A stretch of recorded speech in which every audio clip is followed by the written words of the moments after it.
Hello viewers, আজকে আমি যাচ্ছি আপনার শাহজাহানপুরে অবস্থিত আপনার 14 জনের কবর নামে খ্যাত জায়গাটি পরিদর্শন করতে, যেটা বাবুরপুকুর নামক স্থানে অবস্থিত। তো চলুন যাওয়া যায়।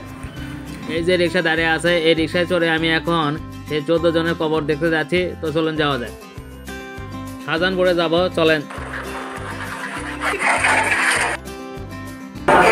হ্যালো ভিউয়ার্স, আমরা এখন মাঝপথে বিরতি নিচ্ছি, একটু খাওয়া দাওয়া করে আবার রওনা হব আপনাদের সেই প্রিয় স্থান বাবুরপুকুর নামক স্থানে 14 জন কবর নামে খ্যাত জায়গাটি পরিদর্শন করতে।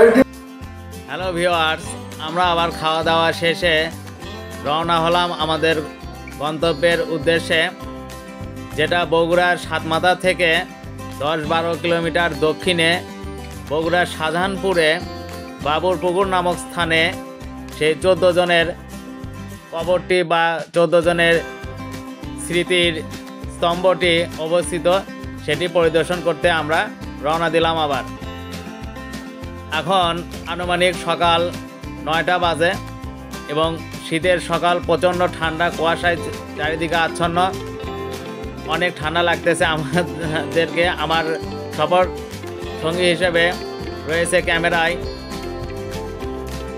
বোস্তাম এবং রাকিব।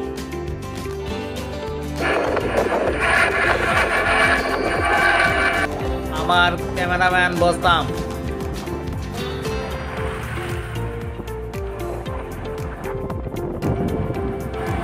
14 জনের কবর বা স্তম্ভটি মূলত বগুড়ার সাতমাথা থেকে 10-12 কিলোমিটার দক্ষিণে নাটোর রোড সংলগ্ন রাস্তার পাশে অবস্থিত। অবশেষে আমরা এসে গেলাম সেই বাবুরপুকুর নামক স্থানে 14 জনের কবর দেখতে। তো ভিউয়ার্স, আপনারা আমার সঙ্গে থাকেন, আসেন তাহলে ভিতরে যাওয়া যাক। এই যে গেটটা দেখতেছেন, এটাই সেই 14 জনের কবর নামে খ্যাত এই সেই গেট। আমি গেটের ভিতরে এখন ভিতরে প্রবেশ করতেছি।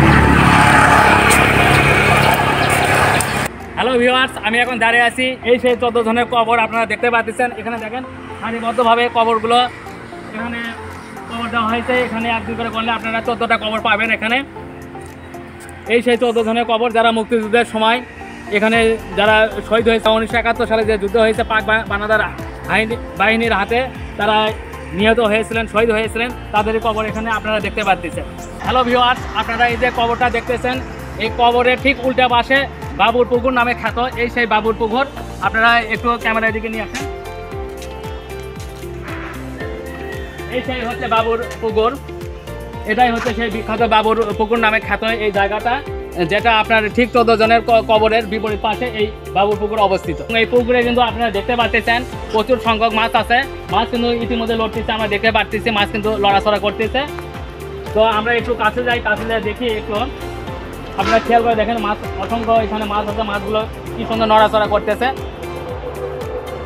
হ্যালো ভিউয়ার্স, আপনারা আমার পিছনে যে ইয়েটা দেখতে পাচ্ছেন, এই যে স্তম্ভটা দেখতে পাচ্ছেন, এই স্তম্ভ, এটা হচ্ছে যে আপনার এই 14 জন যে শহীদ হয়েছে তাদের স্মৃতির উদ্দেশ্যে এই স্তম্ভটি বানানো হয়েছে। স্তম্ভে দেখেন বিভিন্ন রকম লেখা রয়েছে, তাদের আত্মার উদ্দেশ্যে, স্মৃতির উদ্দেশ্যে বিভিন্ন ধরনের লেখা এখানে প্রকাশ করা হয়েছে। তো আরও যদি ভালোভাবে আপনাকে এই স্তম্ভটা দেখায় তাহলে আপনারা দেখতে পাবেন এই স্তম্ভটা কিন্তু অনেক উঁচু। স্তম্ভটা ভালোভাবে দেখেন আপনারা, বেশ উঁচু এবং অনেকটা মোটা, পুরো শক্ত একটা পিলারই বলা চলে একটা। হ্যালো ভিউয়ার্স, আমি এখানে স্থানীয় একটা ছেলেকে পাইছি। তো এই ভাইকে আমি জিজ্ঞাসা করব তিনি এই স্মৃতিসৌধ সম্বন্ধে কি জানেন। তো ভাই, আপনি তো এখানকার স্থানীয়, তাই না? হ্যাঁ। আপনার নামটা কি ভাই? মোহাম্মদ সুমন। আচ্ছা সুমন ভাই, আপনি এই স্মৃতিসৌধ সম্বন্ধে বা এটাকে কি বলে, এটাকে আপনারা কি বলেন? আমরা পিলারই ভাবি, পিলারই, কিন্তু ওখানে একটা মাথা দেখতে পাচ্ছেন না? হ্যাঁ, ওখানে গুলি মারছিল না, উড়ে গিয়েছে। আচ্ছা। আর এখানে কানা দেখতে পাচ্ছেন? হ্যাঁ, কানা, এই যে কানা আছে বুকে কানাটা, বুক না, বুকে গুলি মারছিল। হ্যাঁ। আর হাত পা হলো, হাত নাই, হাত মনে করেন পেছনে বাঁধা থুছিল। আচ্ছা। আর পাওটা মনে করেন হাগুরে নিয়ে থুছিল। আচ্ছা। সেই জন্য এটা সেভাবেই তৈরি করা হয়েছে। আর এখানে 14 জনের কবর, তার ভিতরে এই সেই 14 জনের কবর না? আচ্ছা 14 জন তো এই এলাকার এই গ্রামেরই 14 জন তাই না ভাই? এটা মানে বগুড়ার আছে কয়জন, হ্যাঁ আমাকে গ্রামের কয়জন, গ্রামের কয়জন? এখানে একটা মানে মুক্তিযুদ্ধের বউকে তুলে নিয়ে এসে মারা হয়েছে। ও আচ্ছা আচ্ছা আচ্ছা, একজন মেয়ে আছে আর 13 জন ছেলে। একজন মেয়ে 13 জন ছেলে, এই মোট 14 জন। হ্যাঁ। তো এই গ্রামের কয়জন ছিল এখানে? এই গ্রামের 6 জন ছিল। এই গ্রামে 6 জন, তাহলে 8 জন অন্য জায়গার বগুড়ার। বগুড়া বলতে বগুড়া শহর। আপনারা তো বগুড়া ওদেরকে তুলে নিয়ে এসে মারা হয়েছিল। তো তো বগুড়া শহরে যারা, তাদের কোনো নাম ঠিকানা আপনারা জানতে পারছেন কি, কোন এলাকার? আচ্ছা এর পেছনে আছে।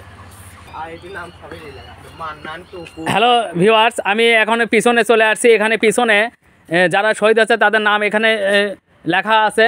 তো আমরা একটু যদি দেখি, একটু জুম করে,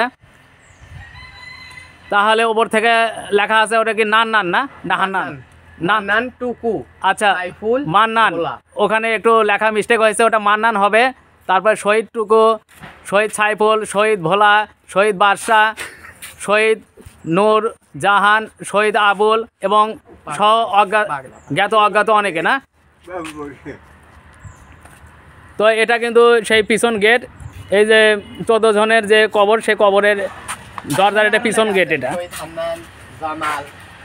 এখানে কিছু আরও নাম আমরা পেলাম, হান্নান, শহীদ হান্নান, শহীদ জামাল, শহীদ মন্টু, শহীদ আলতাফ, শহীদ বাচ্চু, শহীদ ফজলু, সকল শহীদদের নাম এখানে লেখা আছে। এখানে লেখাও আছে, এক নদী রক্ত পেরিয়ে বাংলার আকাশে রক্তিম সূর্য আনলে যারা, তোমাদের এই ঋণ কোনোদিন শোধ হবে না।